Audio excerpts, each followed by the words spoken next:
Saudara, temuan uang hampir 1 triliun rupiah dan juga emas seberat 51 kilogram dari rumah mantan pejabat MA Zarofrikar menguak praktik maklar kasus di lembaga peradilan. Tidak hanya memuluskan kasasi dari kasus Ronald Tanur, temuan uang dalam jumlah fantastis ini juga sekaligus mengungkap praktik maklar kasus yang sudah lama dilakukan bahkan sebelum Zarofrikar pensiun. Lalu bagaimana mengusut perkara-perkara yang diduga untuk memuluskan pelaku dan bagaimana mengusut aliran dananya? Sudah bergabung bersama kami mantan Hakim Agung Gayus Lumbun dan juga pakar tindak pidana pencucian uang Yenti Ganarsih.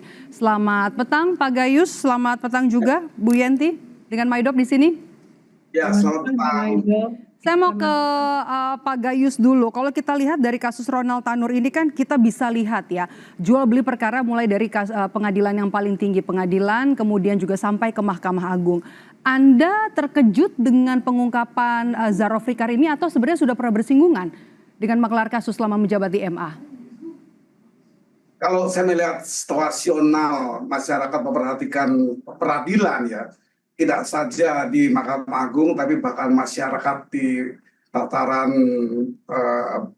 kota dan kabupaten ini ya sudah menjadi berita umum ya, transaksi di pengadilan itu. Itulah sebabnya keresahan masyarakat itu pada hari ini menjadi beban bagi semua pihak untuk lebih memperhatikan lagi mengenai hal ini. Soal terkejut apa tidak itu kan tentunya berkaitan dengan ini terkejut kami nilai besar. Ya, nilai besar sangat mempengaruhi satu berita. Tetapi yang lebih kita perhatikan adalah kondisi situasional dari keadaan seperti ini. Ini adalah ungkapan atau ledakan saja.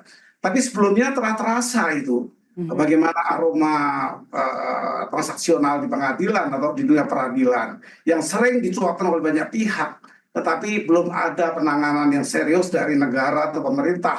Yang Mahkamah Agung itu bagian saja sebenarnya, tapi ini kan menyangkut publik, menyangkut negara ini, terjadi seperti ini, dan ancamannya juga oleh rakyat.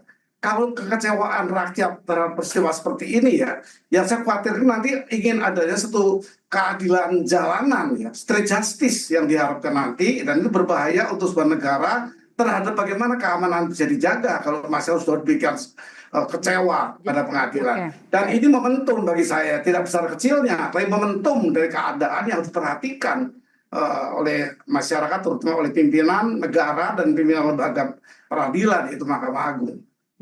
Jadi Anda tidak kaget dan Anda bilang ini adalah rahasia umum sebenarnya jual beli perkara bahkan dari tingkat pengadilan sampai ke Mahkamah Agung begitu. Anda pernah bergesekan dengan beberapa maklar atau Zarofrikar mungkin? Saya tidak perlu menceritakan kondisi pribadi saya. Mungkin tentu ya saya bicara. Yang bicara itu masyarakat. Bahwa masih banyak hakim agung yang baik. Kalau saya sebut satu nama yang sudah almarhum. Yang masih hidup juga banyak ya. Pak Artijo Alkostar misalnya. Itu satu tokoh yang bisa membuktikan. Yang bisa menjadi pandangan utama bahwa hakim masih banyak yang baik. Tetapi kejadian ini yang besar adalah angkanya besar.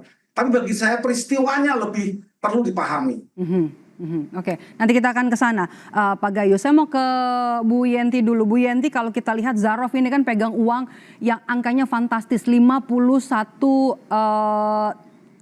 kilogram emas, kemudian juga ada uang 1 triliun. Uangnya ini juga tunai dalam beberapa pecahan mata uang asing. Anda lihat dengan uang cash sebanyak itu, perkara apa saja yang kemudian dikondisikan dan juga peran dari Zarofrikar seperti apa? Ya, terima kasih.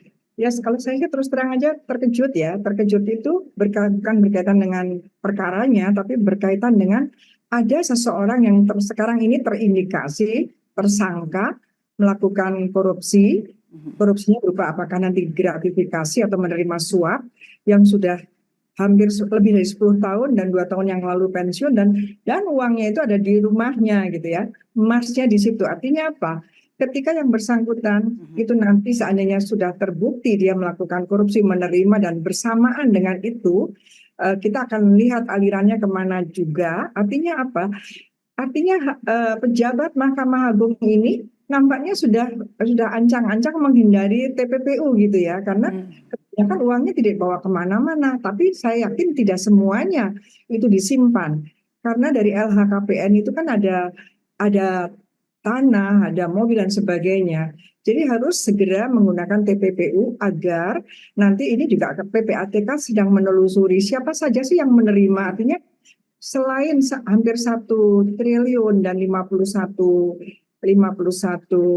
kilogram emas Mas, ini, kan pasti ada yang lain yang banyak. Dan gini, yang paling penting begini ya Pak Gayus juga, ini kita berbicara awalnya dari Ronald Tanur.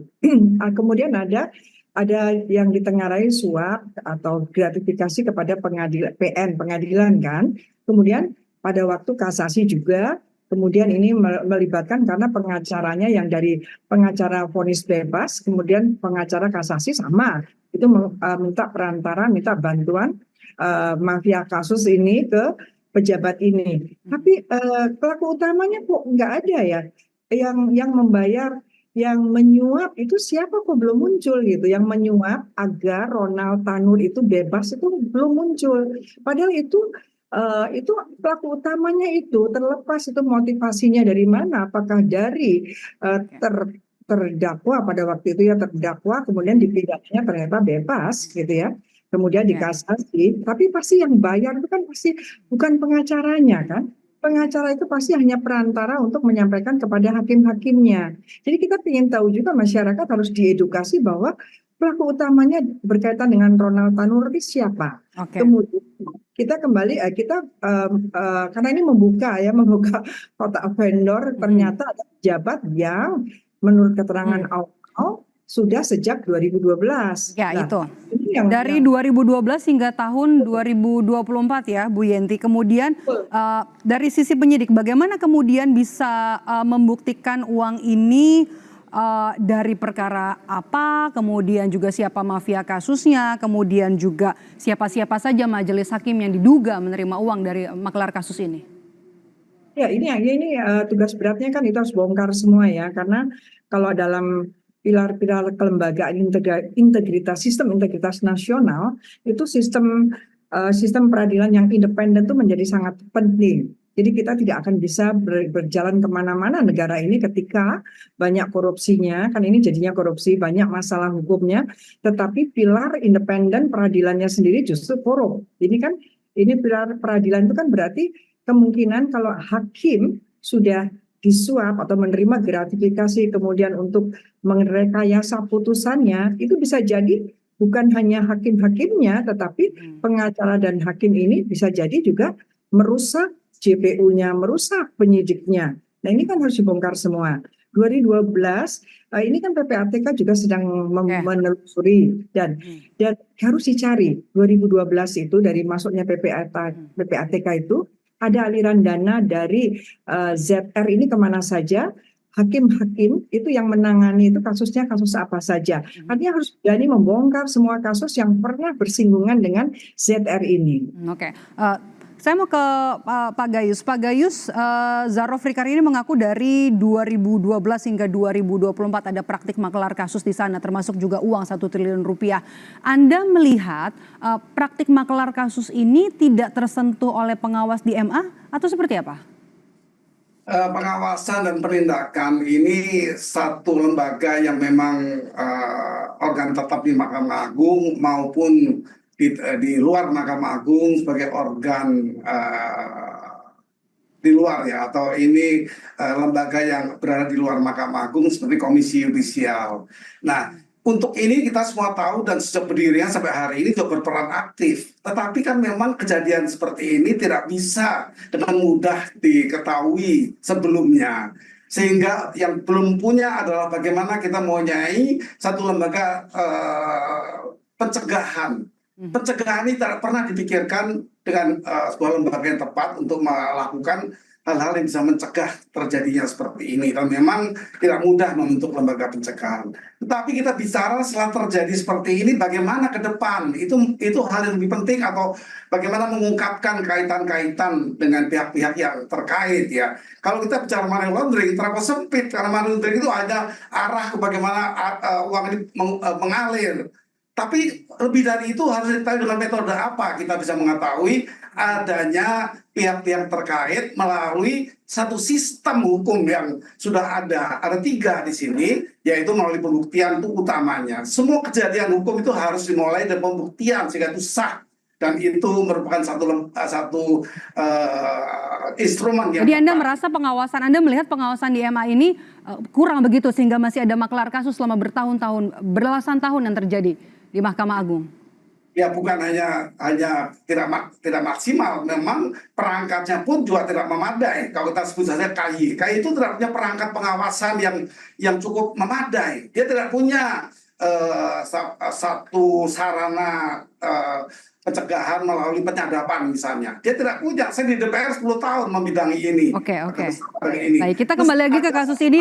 Pak Gayus, dari catatan yang ditemukan di lokasi di rumah Zarofrikar ada inisial 3 hakim agung. Apakah kemudian dengan temuan ini bisa jadi pintu untuk menguak keterlibatan 3 hakim agung yang diduga juga terlibat dalam pemufakatan jahat dalam kasus Ronald Tanur?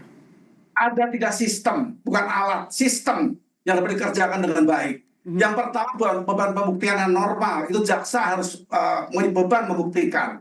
Tetapi ada 2 alat lain yang bisa digunakan, yaitu alat sistem yang digunakan sebagai apa yang disebut sebagai satu alat pembuktian yang memaksa yang bersangkutan, shifting the burden of proof, itu salah satunya. Yang kedua ada memberi kesempatan kepada bersangkutan untuk mengungkapkan sendiri secara sukarela dengan sebagai kedudukan GC yang diatur, justice collaborator. Itu sangat bermanfaat. Dia membongkar sendiri. Kalau dipaksa oleh beban pembuktian kejaksaan, itu akan sulit memaksa orang. Dan orang mempunyai hak lain yang disebut hak ingkar, hak diam. Itu harus dilindungi juga secara HAM.